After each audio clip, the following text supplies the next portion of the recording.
and I was with my wife and small child, and the guy pulls me over and he says, or actually he didn't even pull me over. I was pulled over the side of the road dropping somebody off at the bus stop, and this cop drives by me, and then he stops and flicks on his cherries and backs up, and I'm sitting at the bus stop, and I'm like, what did I do? I'm not even moving here.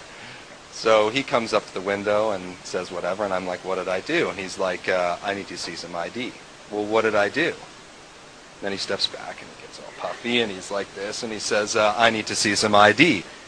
And so this is all kind of new to me, and I'm not really going to push it. My wife and child are in the car, and so I'm like, all right. So I pull out my driver's license, and I give it to him, and he's like, I'm going to have to ask you to step out of the car, and we go through the whole rigmarole, and so I'm like, what's going on? Well, you got some outstanding parking tickets. And I'm like, well, these aren't even criminal offenses. Why am I getting arrested? And you know where I live. So what's all this about?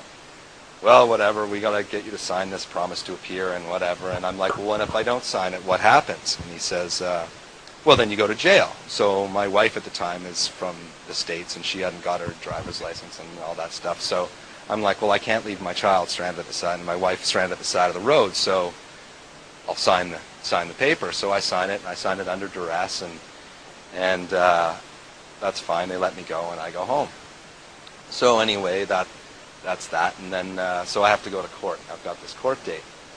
So we go into court, and Rob came with me, and he was acting as my agent. So we walk in the courtroom, and the prosecutor stands up when she hears Rob say his name. We don't want Mr. Menard in here. So I'm like, well, that's interesting. So this goes on for like a year and a half. 9 months of the time, she's trying to get Rob to not be my agent. So then we ask a constitutional question. One of the questions in it was basically, can a cop use a child as ransom to get assigned security interest?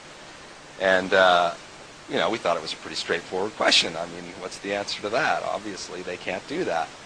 But anyway, so we got no reply, or we got a reply actually, and that's in the book. We got a reply from one of the attorney generals or somebody, and so saying that we're not going to come and do anything with this. So as it turns out, we end up going to provincial court because we were in traffic court in front of a JP. You go to provincial court for a constitutional question. So we get in front of the judge, and right away the prosecutor stands up. We're not letting Mr. Menard we don't want him to be the agent. We don't want to talk to him. We don't want him in the courtroom. And then she said, the JP from the other court said that he wasn't allowed to be a lawyer. He was doing all this stuff, and she's lying. She lied right to the court. And I turned to Rob and I said, am I allowed to do that? And he's like, no, you can't do that. I'm like, well, this is ridiculous. So anyway, that was the provincial court, and they end up adjourning that, and we have to come back a little while later. So that was another interesting story in of itself, and that'll be in a book that we're working on. But so eventually we go back, and I now have done all my Freeman stuff. I've sent in my notice of understanding because I've learned a few things, obviously, in this thing. One, they don't follow their own rules. They want me to follow these rules, and they use all these words and stuff against me. So I'm like, well, I don't want to play this game. And then I've also learned, obviously, that these words, I can't understand these words. These are words written in another language. You have to be a lawyer to understand them. I can't understand them. How can I, in any conscience whatsoever, be bound by something I can't understand? And secondly, there are thousands of pages of documents and stuff, and it's like, well, how easy is this? This was made for us and supposed to help us, and it's ours, and we made it so we can't even understand it? So anyway, Rob's going to talk about the whole lawyers and all that stuff later on, but I can't understand it. There's no way that I can understand it unless I'm a member of the bar, so I'm not going to be bound by it. And so we go into court, and I go in as a free man. I've done all my stuff. Rob walks in. The judge right away says, we can't hear you. So then we go outside with the prosecutor, and she says, she says, are you going to come in? I said, well, what's your name? I need your bar card. I need this information.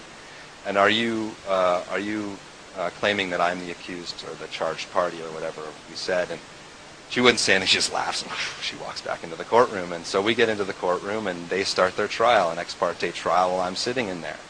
And they're not pointing to me as the accused party. So I'm thinking, great.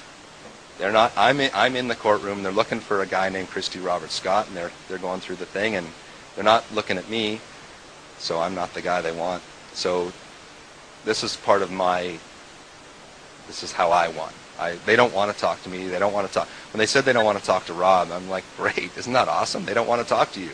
They don't want to talk to me. I told my dad the whole story, and after months of years of arguing and the whole thing, he's like, well, isn't that what you wanted? And I was like, oh, you got that. Yeah, that's what I wanted. I don't want them to talk to me. I don't want to have any part of them because I can't understand it, and my conscience doesn't dictate that I should be a part of fraud and all that stuff. So that's where I am anyway, and it's been quite a journey. I've learned a lot in the last little while, and it's been an honor to work with Rob, and a pain, you know. But that's okay. We all accept each other for what we are. So anyway, Rob Menard is the next guy you're going to hear, and it's an honor to introduce him to you. And so, are you coming back out here? It's all good.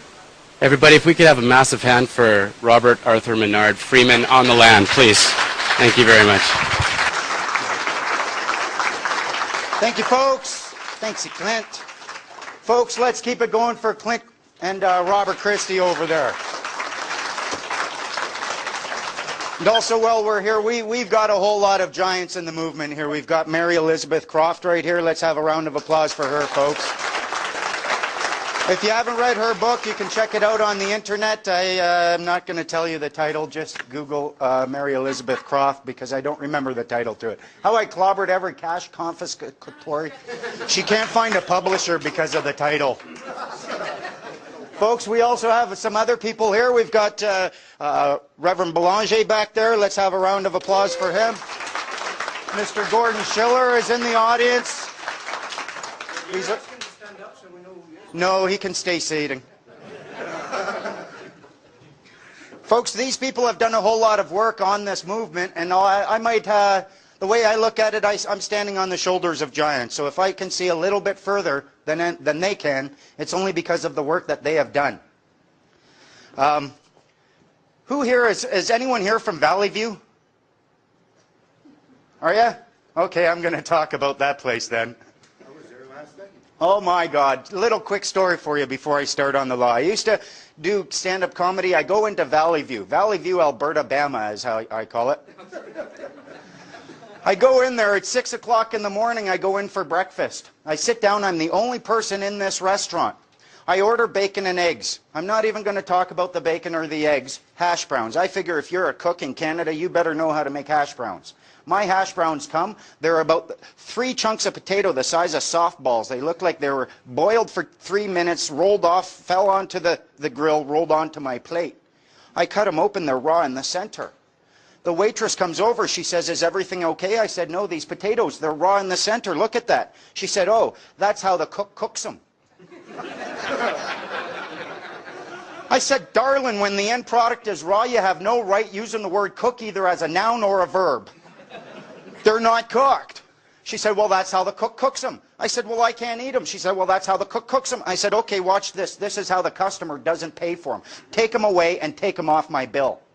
She looked at me like I had just asked her to squash a litter of puppies with a fridge.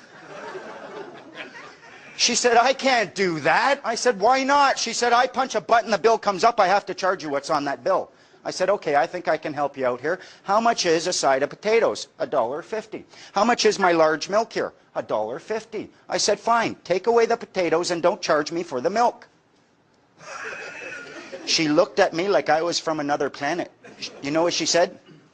Milk? How can you do that? I said, because of the potatoes.